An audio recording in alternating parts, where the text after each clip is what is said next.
istrinya tercinta Terus Khadijah bagaimana radhiyallahu hubungan anha dengan anak dan saya yang mengatakan ditugaskan dan Zamiluni Mau nanya, qala qad khasyitu ala nafsi. terima kasih Bapak. Aku Assalamualaikum mengkhawatirkan warahmatullahi diriku akan celaka. Bismillah. Assalamualaikum warahmatullahi wabarakatuh. Alhamdulillah wassalatu wassalamu ala Rasulillah wa ala alihi wa ashabihi wa man tabi'ahum bi ihsanin ila yaumiddin, amma ba'du. Ikuti Islam azakumullah, para pemirsa Fatwa TV dan para pendengar radio dimanapun Anda berada. Alhamdulillah, segala puji bagi Allah yang telah mempertemukan kita kembali di program kesayangan kita, live interaktif meneladani akhlak Rasulullah Shallallahu Alaihi Wasallam bersama pemateri guru kita Al-Ustadz Dr. Sufyan Baswedan MA Hafizahullah Ta'ala, yang dimana beliau adalah ketua dari anggota Dewan Fatwa Perhimpunan Al-Irsyad. Salawat dan salam semoga tersampaikan kepada suri tauladan kita Nabi Muhammad Shallallahu Alaihi Wasallam beserta para keluarganya, para sahabatnya, juga para pengikut yang setia hingga hari kiamat nanti. Ikuti Islam, para pemirsa Fatwa TV dan para pendengar radio dimanapun Anda berada. Kami kabarkan juga untuk live interaktif ini kami direlay oleh beberapa stasiun radio, diantaranya ada Radio Bimbas Yogyakarta, Radio Sahabat Tegal, Radio Suara Madinah Caruban, kemudian Radio MDFM Probolinggo, Radio Hang FM Batam, Radio Amuba Pangkal Pinang, kemudian Radio Sago FM Sumatera Barat, Radio Gema FM Bontang, ada Radio Al-Hikmah Banyuwangi, Radio Albina AM Bekasi, kemudian Radio Tua FM Riau, ada Radio Dai Tengaran, dan juga Radio Mas FM Seragen. Terima kasih, jazakumullahu khairan. Dan alhamdulillah telah terhubung bersama guru kita Al-Ustadz Dr. Sufyan Baswedan Hafizahullah Ta'ala langsung dari studio Fatwa TV di Solo, Jawa Tengah. Dan coba kita sapa. Assalamualaikum warahmatullahi wabarakatuh, Ustadz. Waalaikumsalam warahmatullahi wabarakatuh. Nah, Gimana, apa kabar, Mas Ustadz? Rahmat? Sehat. Alhamdulillah sehat, Ustadz. Nah, Ustadz, kami ucapkan terima kasih kepada Ustadz yang telah meluangkan waktunya di kesempatan kali ini, Ustadz. Barakallahu fiik. Nah, ikuti Islam azakumullah, para pemirsa Fatwa TV dan para pendengar radio dimanapun Anda berada. Kami mengajak Anda untuk berpartisipasi. Silakan jika Anda ingin mengajukan pertanyaan kepada Ustadz, Anda bisa menghubungi layanan telepon kami di 021 2123 2333 di 021 2123 2333. Silakan, semoga Allah mudahkan. Nah, kita bacakan pertanyaan yang sudah masuk di meja redaksi Fatwa TV, Ustadz. No, tafadhal. Ya. Pertanyaan pertama kita bacakan. Ini pertanyaan banyak tentang pandemi, Ustadz. Bismillah, dari hamba Allah di Jakarta Pusat. Assalamualaikum Ustadz. Ahsanallahu ilaikum. Tentang uzur-uzur ibadah di saat pandemi. Apakah hal tersebut memang tidak ada dalilnya dari Al-Quran dan hadis? Bahkan yang ada adalah dalil yang menyebut agar kita tidak mengikuti ucapan ulama bila bertentangan dengan dalil. Mohon penjelasannya, Ustadz. Jazakallahu khairan. Baik. Bismillahirrahmanirrahim. Alhamdulillah wassalatu wassalamu ala khairi khalqillah Muhammad ibn Abdullah wa ala alihi wa sahbihi wa man walah. Amma ba'd. Sudah sering sebetulnya kita bahas tentang masalah beberapa istilahnya permasalahan yang muncul seiring dengan munculnya pandemi ini, seperti sholat dengan menggunakan masker, sholat dengan menjaga jarak, atau bahkan untuk sementara waktu tidak sholat berjamaah di masjid, bahkan sampai tidak sholat Jumat. Ini semua telah kita bahas dan sudah ada fatwa resmi yang kita keluarkan terkait dengan hal-hal tersebut. Untuk lebih jelasnya, saya persilahkan saudara penanya untuk lebih jelas secara detailnya ya. Silakan membaca atau mendownload di situs dewanfatwa.com ya. Judul fatwanya Panduan Ibadah di Masa New Normal. Jadi sudah setahun lebih sebetulnya umur fatwa ini, karena istilah new normal itu sendiri juga sudah cukup lama, ya, sudah nggak kepake lagi sekarang bahkan. Tapi fatwa itu masih sangat relevan seiring dengan melonjaknya kasus penularan penyakit COVID-19 ini. Ala kulli hal, secara garis besar saja saya akan jelaskan, tidak benar kalau dikatakan rukhsah-rukhsah yang kita lihat, kita saksikan terkait dengan pelaksanaan sholat dan semisalnya itu tidak berdasarkan dalil. Sama sekali itu adalah tidak benar. Bahkan statement itu hanya muncul dari orang-orang yang, mohon maaf, justru kurang memahami dalil. Karena dalil itu bukan satu hadis, dua hadis. Ya, dalil itu banyak. Hadis adalah bagian dari dalil. Ada ayat Al-Quran, ada pemahaman, praktek para salafus saleh, para ulama. Dan kita saksikan di Saudi Arabia sampai sekarang masih menerapkan jaga jarak. Apakah, mohon maaf nih, ulama-ulama Saudi di Hay'ah Kibarul Ulama, di Lajnatud Daimah, tidak faham dalil, meninggalkan dalil dengan sengaja? Ini adalah tentunya ucapan yang terlalu berani ya untuk dilontarkan oleh seseorang yang harusnya dia lebih bertakwa kepada Allah Subhanahu wa taala. Kalaulah dia menilai ini adalah sesuatu yang menurut dia ya, sesuatu yang lemah dalilnya, silahkan dia menilai demikian. Tapi ketika dia memberikan statement ini bertentangan dengan dalil, maka hendaknya dia introspeksi kembali. Ya, dia baca dululah penjelasan. Dia baca dulu istidlal mereka yang mengatakan ini justru lebih sesuai dengan maqasidus syariah, tujuan dari syariat.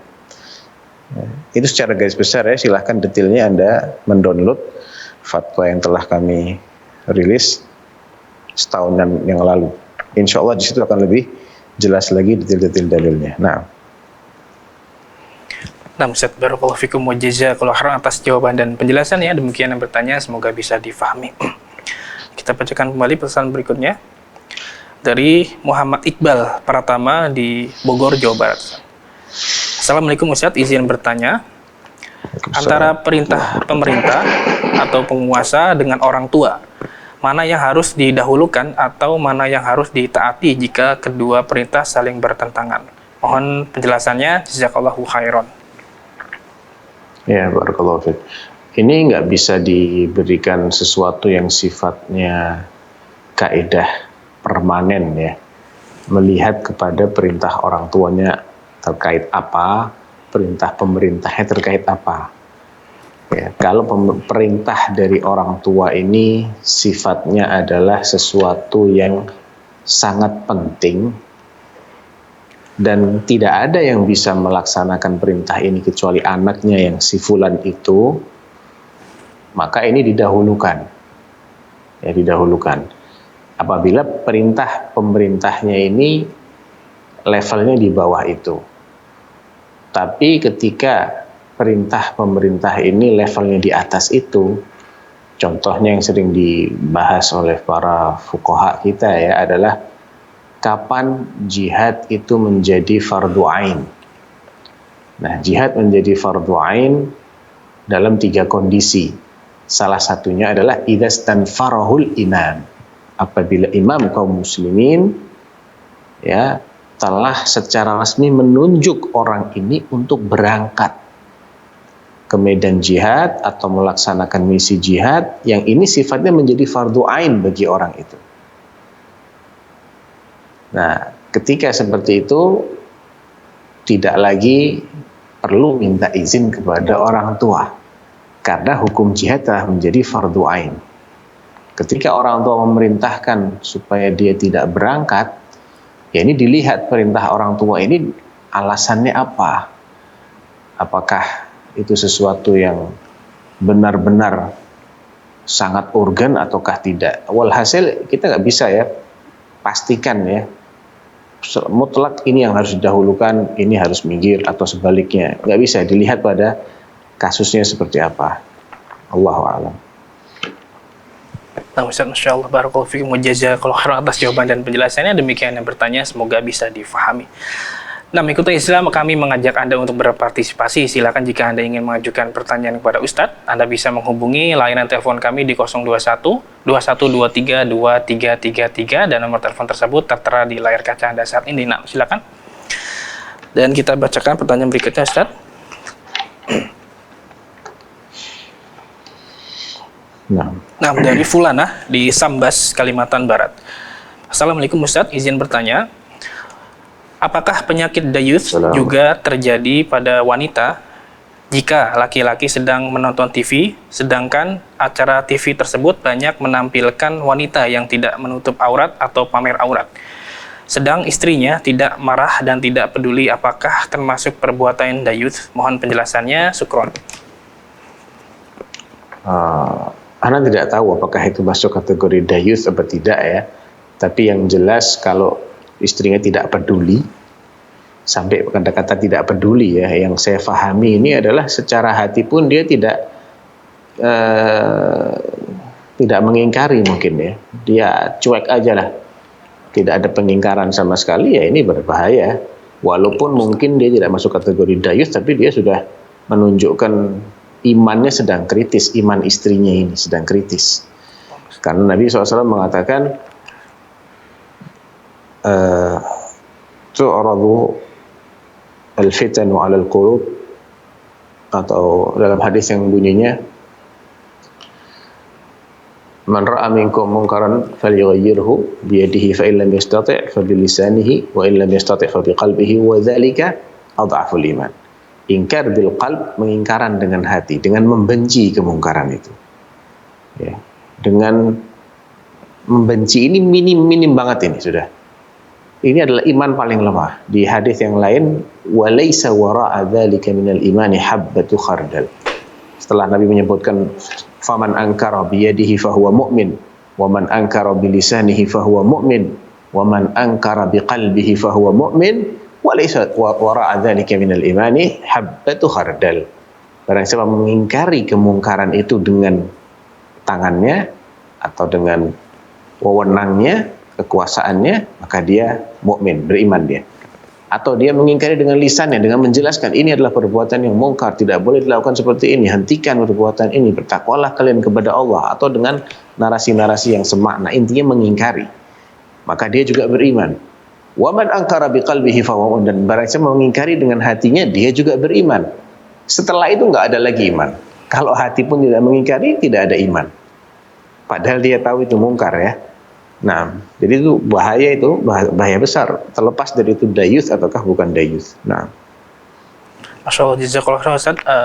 Minimal menasihati Ustaz ya, istrinya Ustaz ya. minimal membenci, bukan tidak peduli. Membenci. Minimalnya membenci, karena membenci adalah amalan hati, kebencian terhadap kemungkaran, walaupun tidak terlontar dengan lisan.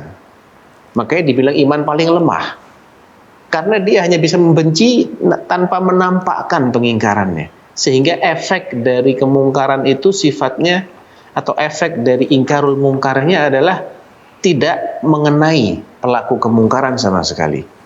Tentunya potensi hilangnya kemungkaran dengan cara seperti ini lemah. Makanya dibilang ini iman paling lemah. Kalau banyak orang seperti ini, kemungkaran akan semakin merajalela. Tapi kalau dengan hati pun dia tidak ingkari, tidak ada kebencian, di mana letak imannya gitu. Tapi kalau dia mengingkari dengan lisan, ini dia naik kelas, lebih bagus lagi. Namun beda ya, ingkar dengan lisan ya ada kata-kata yang dia lontarkan. Kalau ingkar dengan hati, tidak ada kata-kata yang muncul. Namun mungkin ada sikap. Dia misalnya menjauh dari tempat itu, atau dia berusaha untuk menghindar dan semisalnya, tapi tidak ada kata-kata apapun yang dia lontarkan. Itu namanya ingkar dengan hati. Nah, Ustaz, barakallahu fikum, jazakallahu khairan jawabannya atas pertanyaan tersebut. Barakallahu fikum, demikian bertanya, semoga bisa difahami. Dan kita coba bacakan pertanyaan kembali dari redaksi.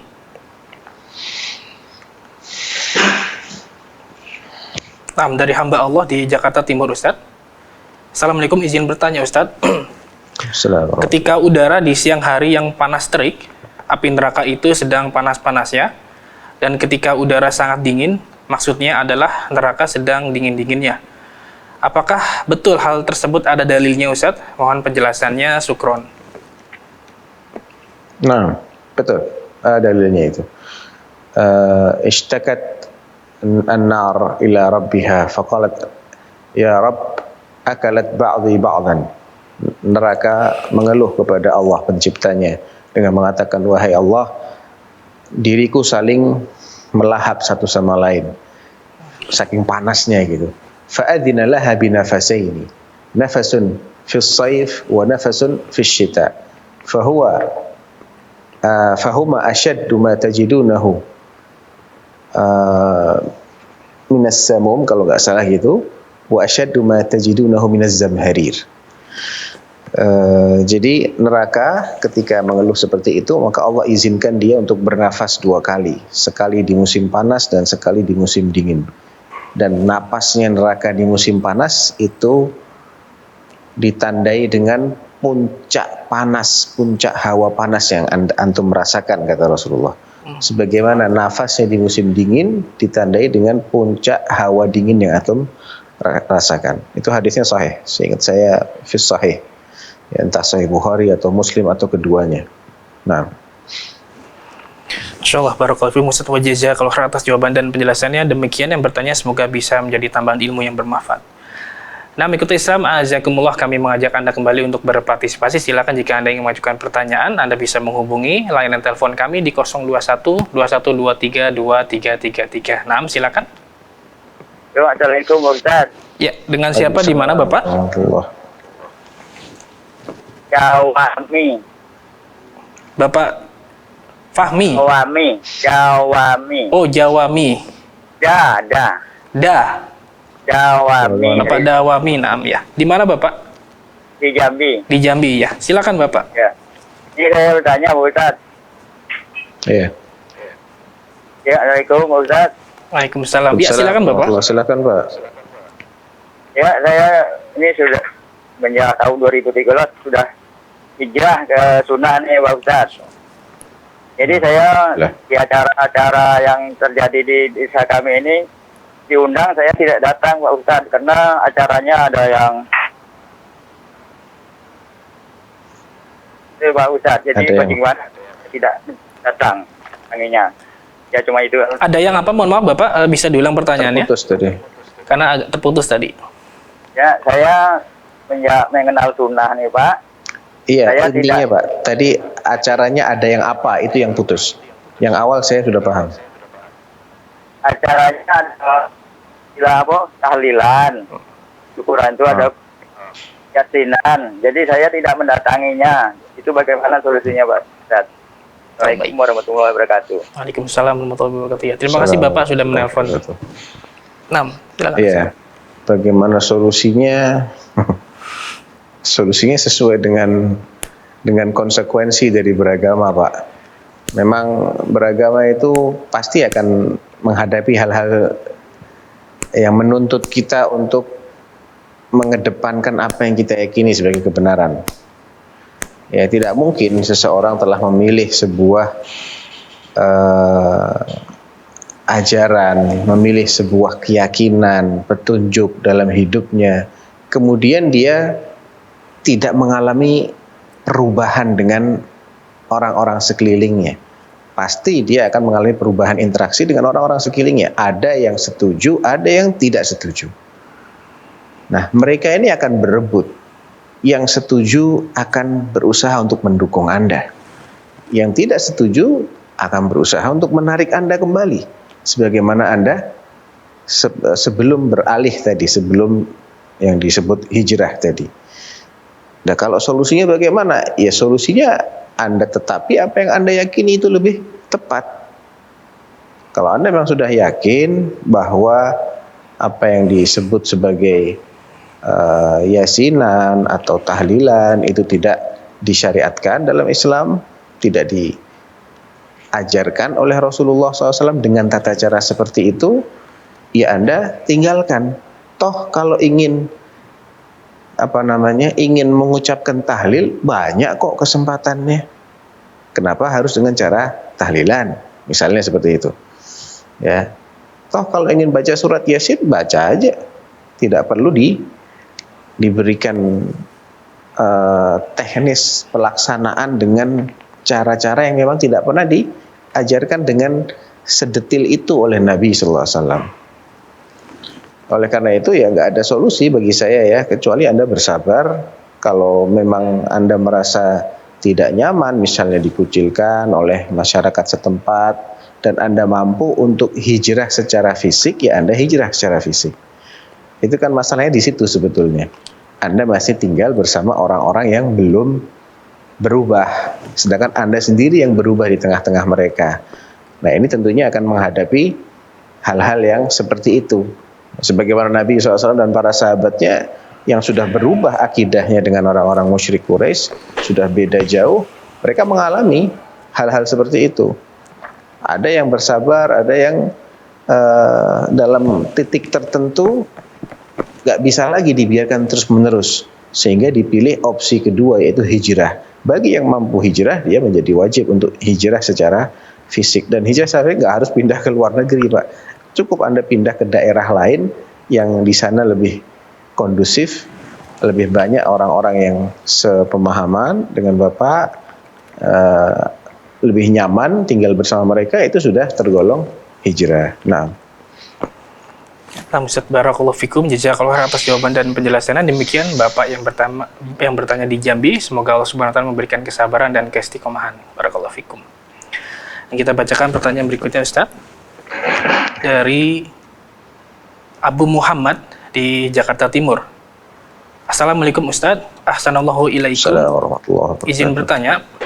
Ana pernah mendengar kajian tentang sahabat Abu Hurairah radhiyallahu anhu yang disindir dan diremehkan orang-orang karena lebih banyak meriwayatkan hadis.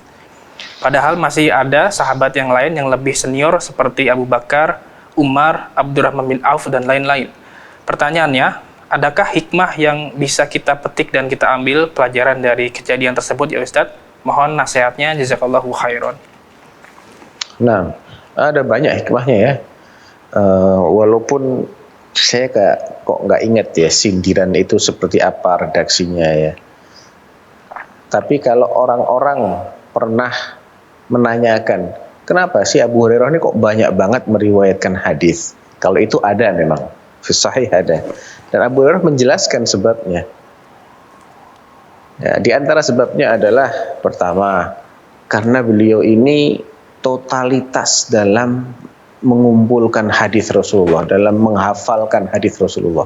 Sampai beliau ini meninggalkan kehidupan yang normalnya orang itu tidak lepas dari itu ya, seperti berkeluarga, mencari maisha. Enggak, dia hanya mencukupkan, pokoknya dia bisa makan tidak sampai mati, ya bisa makan seadanya, minum seadanya, dia bisa bertahan hidup. Dia mau habiskan waktunya untuk menjadi orang yang pertama kali mendengar hadis dari Rasulullah. Dan itu disampaikan oleh Abu Hurairah dan diakui oleh Nabi. Dan Nabi mendoakan Abu Hurairah. Ini penyebab yang kedua ya. Siapa di antara kalian yang menggelar rida'ahu? Rida itu pakaian yang digunakan untuk menutup bagian atas tubuh, seperti selendang lebar gitu ya. Bentangkan ridanya ketika aku berbicara, setelah itu dilipat atau dirangkul kembali, insya Allah dia tidak akan lupa apa yang kuucapkan. Maka Abu Hurairah melakukan itu, dan sejak itu dia memiliki hafalan yang super kuat. Nah, ini penyebab kedua, hafalannya super kuat. Pertama, dia fokus spesialisnya adalah hadis Nabi, nggak ada kerjaan lain Abu Hurairah ini. Yang kedua, setelah Nabi wafat, dia juga spesialis menyampaikan hadis. Sedangkan sahabat-sahabat senior seperti Abu Bakar, Umar, Utsman, Ali, walaupun secara kapasitas ilmiah mereka lebih alim, namun mereka kan banyak kesibukan sebagai kepala negara, sebagai Abu Bakar sebagai khalifah Rasulullah, banyak menghadapi gerakan kemurtatan, kemudian negaranya nggak stabil di masa itu, dia harus stabilkan kembali. Umar ya tersibukkan dengan futuhat, dengan pembukaan daerah-daerah yang tadinya dikuasai oleh orang kafir menjadi masuk ke pangkuan kaum muslimin ya, Utsman, Ali, sehingga mereka tidak memiliki banyak waktu seperti yang dimiliki Abu Hurairah. Sebab ketiga, Abu Hurairah tinggalnya di Madinah. Ya, Madinah adalah pusat ilmu. Orang-orang tabi'in dari berbagai macam daerah kalau mau cari hadis mereka datang ke Madinah. Ya.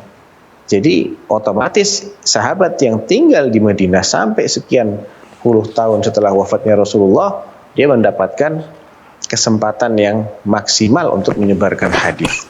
Dan ini juga menunjukkan bahwasanya para sahabat itu saling mewakilkan dalam berkhidmat kepada din ini. Tidak semuanya itu kemudian menjadi Abu Hurairah, tidak. Walaupun ilmu mereka tidak kalah, bahkan mungkin ada yang lebih senior dari Abu Hurairah yang masuk Islam dari periode Mekah, dari awal-awal, jelas banyak hal yang dia lebih tahu. Dan bahkan Abu Hurairah ini seringkali meriwayatkan dari Nabi sesuatu yang itu terjadi sebelum dia masuk Islam. Berarti dia dapat dari sahabat yang lain. Nggak mungkin dia langsung dari Nabi. Ya.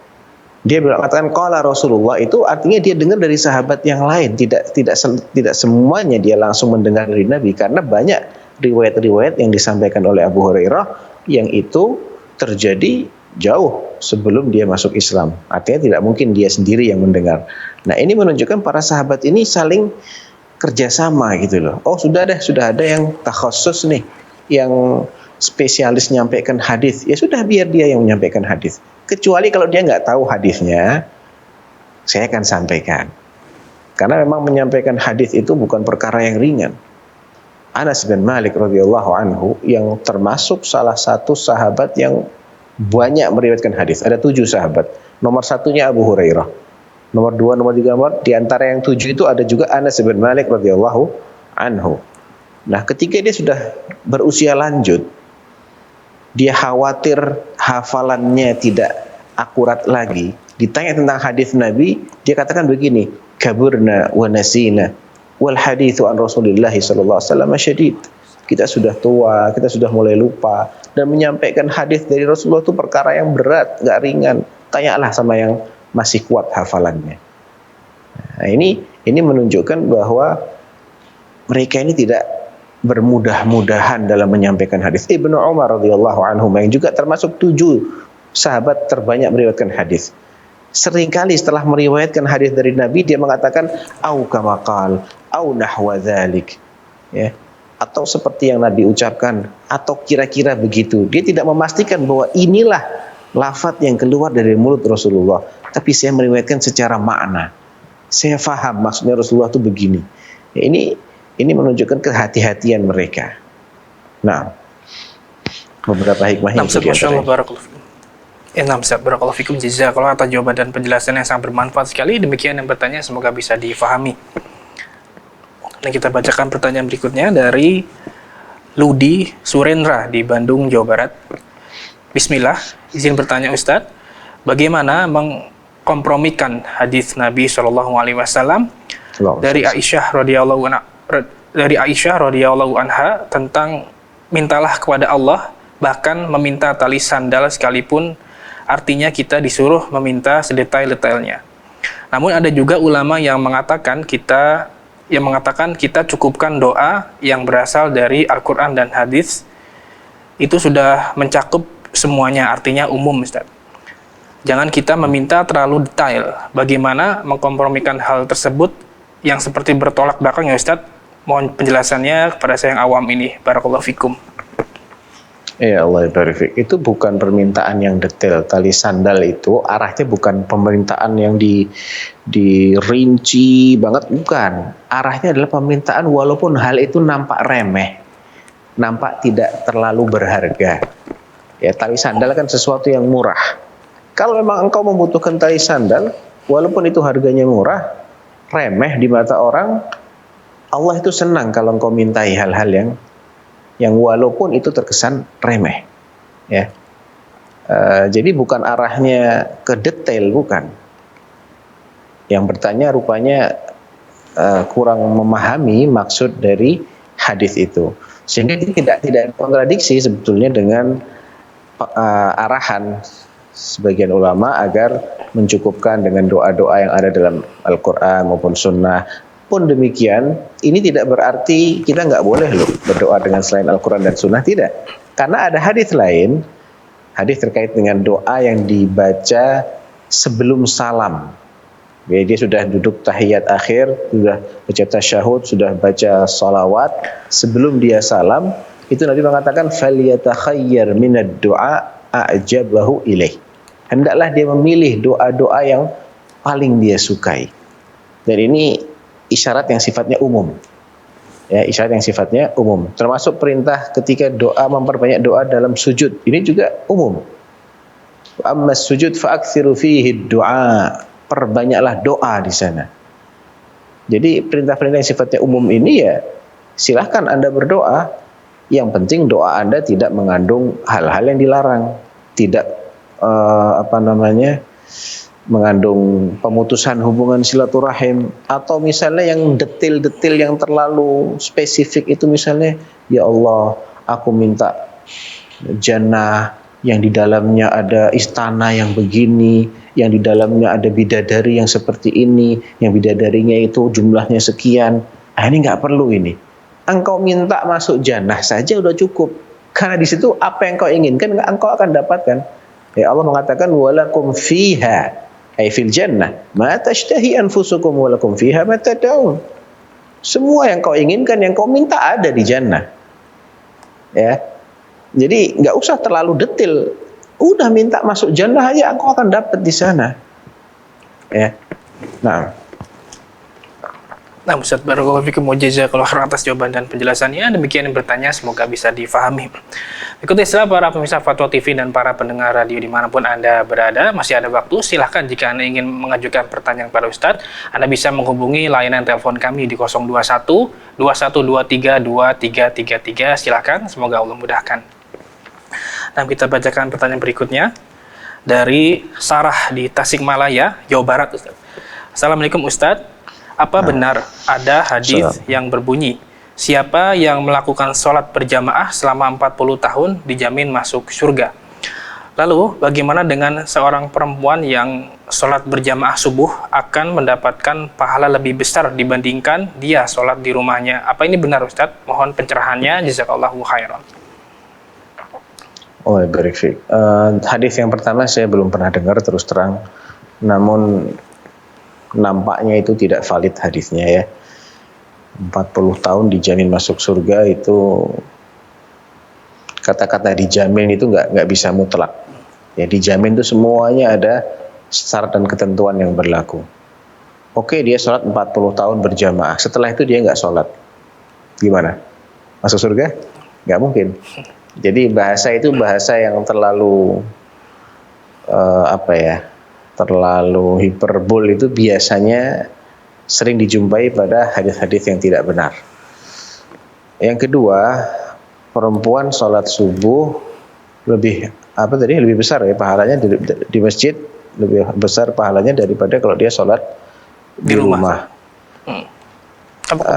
Ini juga nggak mutlak. Naam, dia mendapatkan fadilah dari segi berjamaahnya. Ya, namun dari segi lain, dari segi tempatnya di rumah lebih afdal. Ya, di rumah lebih afdal berdasarkan salatul mar'ati fi dariha khairum min salatiha fi masjidi qaumiha wa salatiha fi baitiha khairun min salatiha fi dariha. Salatnya seorang wanita di pekarangan rumahnya lebih baik daripada salat dia di masjid kampungnya. Namun salat dia di dalam rumahnya, di kamarnya, itu lebih baik daripada salat dia di halaman rumahnya. Jadi makin dia itu tertutup dari pandangan mata untuk salat, itu lebih baik. Artinya dari sisi ini, dari sisi tempat, di rumah lebih afdal. Namun dari sisi berjamaah, kalau di rumahnya dia juga berjamaah, boleh jadi di rumah lebih afdal daripada di masjid. Wallahu a'lam. Banyak faktor lah, kita nggak bisa semata-mata menilai itu secara mutlak. Allahu a'lam. Ustaz, barakallahu fikum wa jazakallahu khairan atas jawaban dan penjelasannya. Demikian yang bertanya, semoga bisa menjadi tambahan ilmu yang bermanfaat. Kita angkat kembali pertanyaan dari redaksi. Dari Nita Zulfiani di Indramayu, Jawa Barat. Izin bertanya Ustadz, Misalkan ada seseorang yang memberikan 1 karung beras untuk setiap 1 anak yatim di lingkungan rumahnya, berarti kan nasi beras tersebut akan dimasak dan dimakan bersama dengan keluarganya atau orang yang tidak bersama anak yatim tersebut.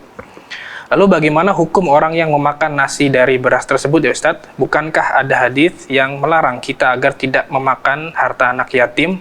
Mohon penjelasannya, jazakallahu khairan.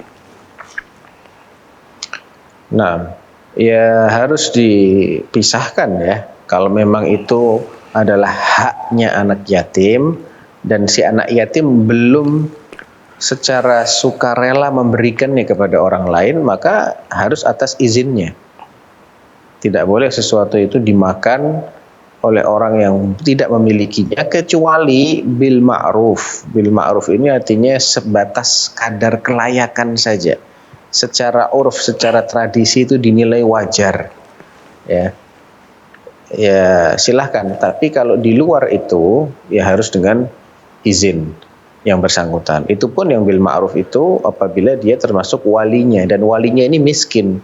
Dia ngurusin anak yatim tapi dia sendiri tidak punya ma'isyah, tidak punya penghasilan yang bisa mencukupinya untuk terus mengurusi anak yatim ini. Ya, dia boleh memakan. Dia diserahi misalnya ya. Ini kamu diberi tugas mengelola hartanya anak yatim. Ya, dia harus belikan beras, dia harus perhatikan kesehatannya, belikan minuman, harus biayain carikan sekolah dan lain sebagainya. Ini menjadikan dia tidak mampu bekerja misalnya, atau dia bekerja di sela-sela waktu saja dan penghasilannya tidak mencukupi untuk membiayai dirinya sendiri. Maka dia boleh memakan harta anak yatim ini bil ma'ruf sebagaimana dalam nas Al-Qur'annya seperti itu ya. Di surat An-Nisa itu.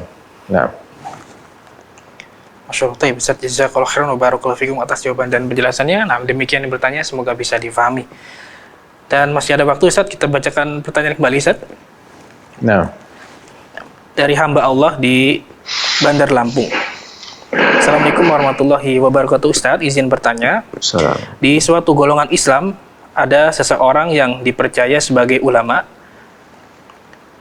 dan seseorang tersebut senang bermain ular. Terbukti para pengikut golongan tersebut yang menjumpai masa hidupnya, setiap malam Jumat disuruh pergi ke rawa-rawa, misalkan sungai, untuk mencari ular hitam. Pertanyaannya, apakah ada dalil atau kisah dari para nabi atau ulama yang suka bermain ular untuk atraksi atau sejenisnya Ustadz? Mohon penjelasannya, syukron. Kalau ulama beneran nggak ada yang begitu, itu ulama-ulamaan ya. Nggak ada ulama kurang kerjaan mainan ular. Apalagi ular itu binatang yang kita disuruh membunuhnya, bukan disuruh memelihara ya. Nabi mengatakan khamsun minal fawasiq yuqtalna fil hilli wal haram. 5 binatang yang tergolong fasik, binatang yang membahayakan, yang mengganggu, yang dia itu halal dibunuh walaupun dia di tanah suci posisinya. Beliau sebutkan 5 itu, diantaranya adalah al-hayyah, ular, al-aqrab, kalajengking, al-fa'ar, tikus, kemudian al-hida'ah, sejenis burung predator ya, yang suka dengan sesuatu yang berwarna kemerahan atau berwarna kuning. Jenis burung itu ada di Jazirah Arab ya. Di sini saya kurang tahu. Dan yang keenam adalah al-ghurab, burung gagak. Nggak mungkin sesuatu yang Nabi nyuruh dia membunuhnya kok malah dijadikan mainan, malah orang suruh cari ular. Kurang kerjaan itu, ulama-ulamaan bukan ulama beneran itu.